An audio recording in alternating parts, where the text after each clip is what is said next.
Waking up face down in a pile of damp leaves was definitely not how Jay Caldwell planned to start his day. Then again, he couldn't actually remember what his plans had been. His head throbbed with the intensity of a bass drum at a death metal concert. "What the actual hell?" he groaned, pushing himself up on his elbows. A thick fog surrounded him, obscuring everything beyond 20 feet. Tall pines towered overhead, their tops disappearing into the misty canopy. As his vision cleared, Jay noticed 5 other people in various states of confusion scattered across the clearing. A woman with bright red hair was already on her feet, looking around with the cautious precision of someone used to assessing threats.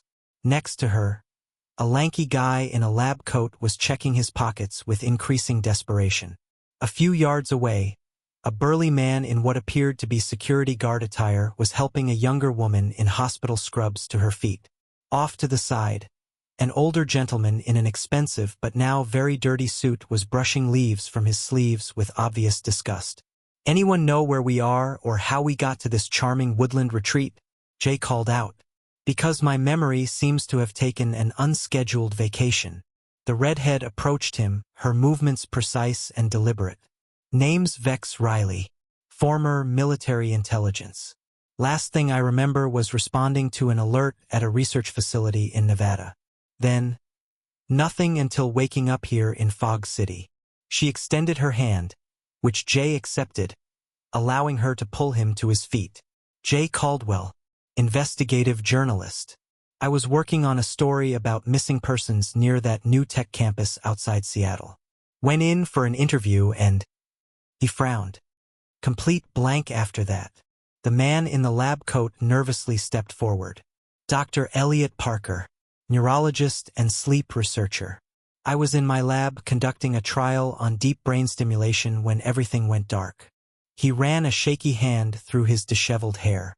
"This is most irregular." "That's putting it mildly, Doc," snorted the security guard. He had a deep voice that matched his imposing physique. "Howard Reeves, security specialist at Nexus Biotech. Was doing my rounds when the alarms went crazy. Rushed to the restricted wing and then... poof. Memory gone." The woman in scrubs looked the most rattled of them all. "Danielle Way, our nurse. I was on break, checking my phone outside the hospital, then suddenly felt a sting in my neck. And now I'm here in creepy forest land with you lovely strangers." The suited man finally stepped forward, still trying to maintain some semblance of dignity despite the leaves stuck to his expensive shoes. "Gabriel Harmon, attorney for Horizon Technologies. Was reviewing acquisition documents in my office when everything went black. This is completely unacceptable. Someone will be facing serious litigation once I return to civilization." Vex suddenly tilted her head, studying Jay's neck. "You've got something there," she said, reaching toward him. Jay flinched away. "Hey, personal space." "Hold still," she ordered, using her no-nonsense military tone that made Jay instantly comply. Her fingers touched something on his neck that sent a chill down his spine. "We all have them," she announced, turning to show her own neck where a small metallic disc about the size of a quarter was embedded in her skin, emitting a soft blue glow. Dr. Parker immediately reached for his own neck, finding the same device. His face went pale. "Oh God, oh God, oh God. What is this? What have they put in us?" "Everyone stay calm," Howard commanded, though he too looked unsettled as he felt the implant in his neck. "Panicking won't help." "Easy for you to say, Muscles," Danielle remarked, fingers trembling as she traced the outline of her implant. "My body's been violated with some weird tech. I think I've earned the right to freak out a little." Gabriel was frantically trying to see his own implant using the black screen of his dead phone as a mirror. "This is assault. Battery. Illegal medical procedure without consent. The list of charges is growing by the second." Jay, ever the journalist, was already trying to make connections. 6 strangers, all with different backgrounds, wake up in a forest with matching neck implants and convenient memory loss. Anyone else feel like we're in the world's worst reality show? As they continued to assess their situation, a strange sound cut through the fog. A crackling static followed by a distorted voice emanating from somewhere to their left. "You hear that?" Vex asked, immediately on alert. The group moved cautiously toward the sound. After pushing through some underbrush, they came upon an old-fashioned radio sitting on a tree stump, somehow powered despite being in the middle of nowhere. The voice coming through was fragmented, cutting in and out. Subjects respond well to, memory partition successful, signal loop maintaining, continue monitoring brain activity, phase 2 ready for. Then silence followed by the same message starting again. This is some serious horror movie stuff, Danielle whispered. Dr. Parker approached the radio cautiously. This technology is decades old. Why use analog equipment for what appears to be a sophisticated experiment? Because analog can't be hacked remotely, Howard suggested. Old-school tech has its advantages. As they debated the significance of the radio, Jay noticed something else through the fog.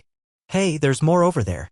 About 50 yards away, they discovered an ancient computer server humming with power, with a small monitor displaying lines of code too fast to read. Next to it sat another audio device playing a different message fragment. Neural pathways remain stable, forest simulation accepted by all subjects, return protocol active if emergency extraction code. This is deliberate, Vex concluded, examining the setup. These pieces of tech are breadcrumbs meant to be found. But leading where? Jay wondered aloud. As the day progressed, their exploration revealed more technology scattered throughout the forest, an old CRT monitor showing brain scan images, a telegraph machine tapping out code, a reel-to-reel tape recorder playing what sounded like brain activity sonification.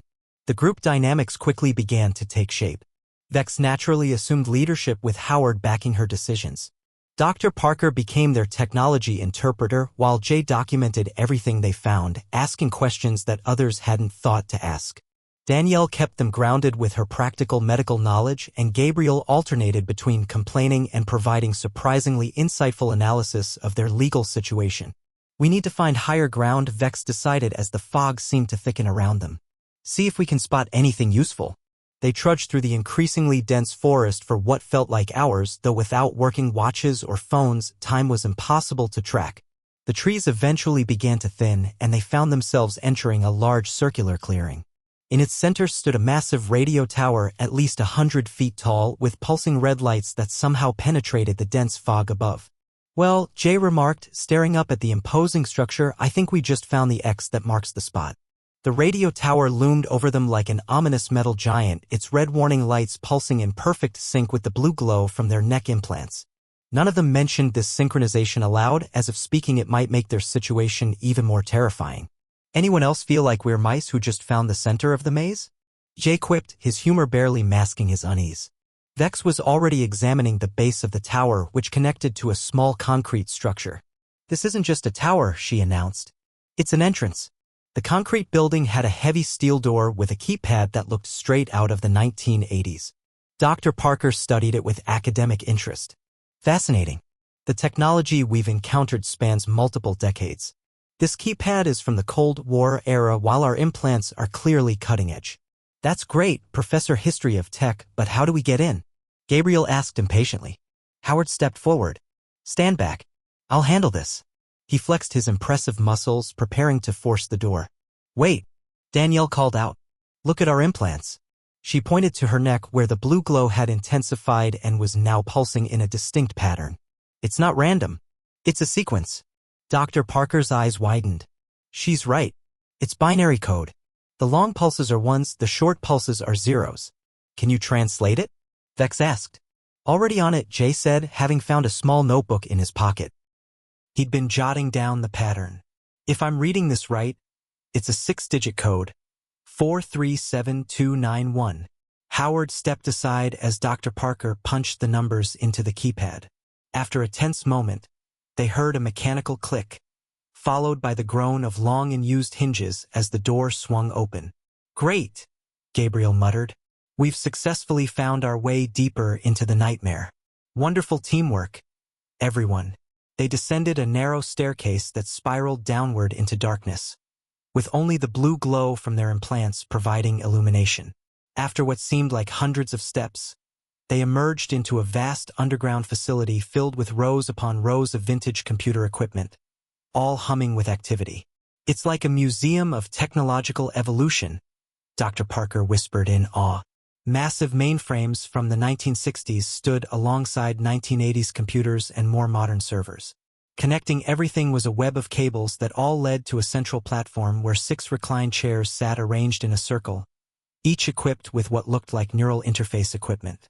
"I think I've seen those before," Dr. Parker said, approaching the chairs cautiously. "They're experimental neural mapping stations. My department was consulted on something similar years ago."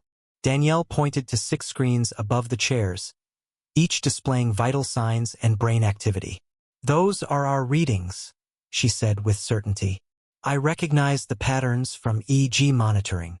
"So we're lab rats," Howard growled. "Someone's experimenting on us." Jay had wandered to a desk where a series of audio recordings were neatly labeled. He pressed play on one marked orientation. A calm, clinical voice filled the room. "Welcome, subjects. By now your implants have guided you to the central facility. Your minds have successfully accepted the forest simulation while your physical bodies remain here, in our research center. The memory partitioning has been successful, allowing us to isolate specific neural pathways without damaging cognitive function." "I knew it," Gabriel exclaimed. "We're being held against our will. The lawsuit will be astronomical." The recording continued. "Each of you volunteered for this experiment, signing extensive waivers and consent forms. Your memories of doing so have been temporarily suppressed to ensure authentic reactions to the simulation environment." Gabriel deflated slightly. "Well, that's a potential legal complication." Jay found another recording labeled Subject Profiles and played it next. Subject 1, Military Neural Adaptation Study. Testing implant effectiveness in high-stress environments.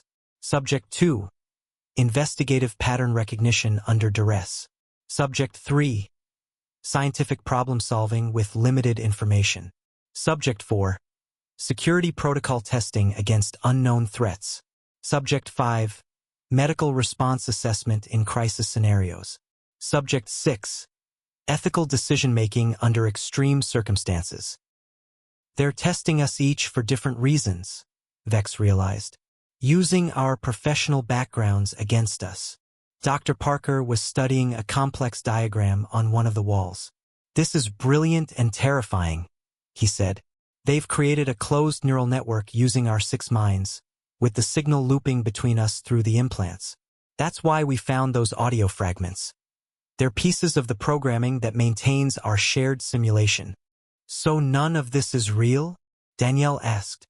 "We're not actually in a forest?" "Oh, we're somewhere real," Jay said, having found a security monitor showing an exterior view. "But it's not a forest. Looks like we're in some kind of research compound in the desert." Howard had been quiet, examining the neural interface chairs. "I think I know how to end this," he said finally.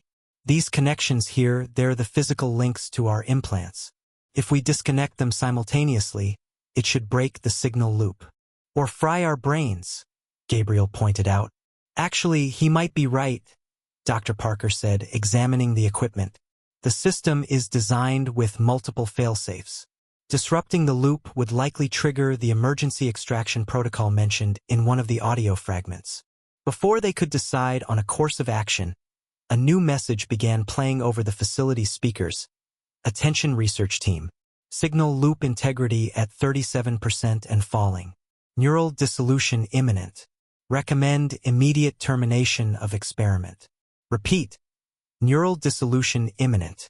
"That doesn't sound good," Jay observed dryly.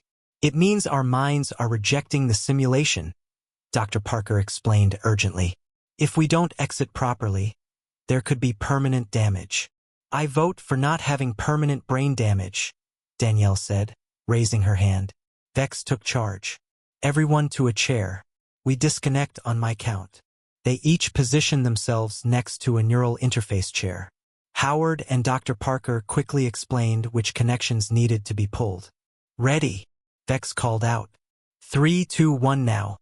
6 pairs of hands yanked at cables simultaneously. The blue glow from their implants intensified blindingly, then went dark. The facility lights flickered wildly as alarms blared from every direction. And then silence. Complete darkness. Jay blinked, his eyes adjusting to bright fluorescent lights. He was lying in a reclined medical chair in a sterile white room. 5 similar chairs were arranged around him, each occupied by one of his forest companions, all of them stirring from what seemed like a deep sleep. A door opened and a woman in a lab coat entered, clipboard in hand. "Excellent work, all of you," she said with clinical professionalism. "You're the first group to successfully identify the simulation and find the exit protocol. Your results will be invaluable to our research." As she continued explaining the experiment, something about testing crisis response and team formation for an international space agency, Jay caught Vex's eye across the room. She gave him the slightest nod, confirming his suspicion.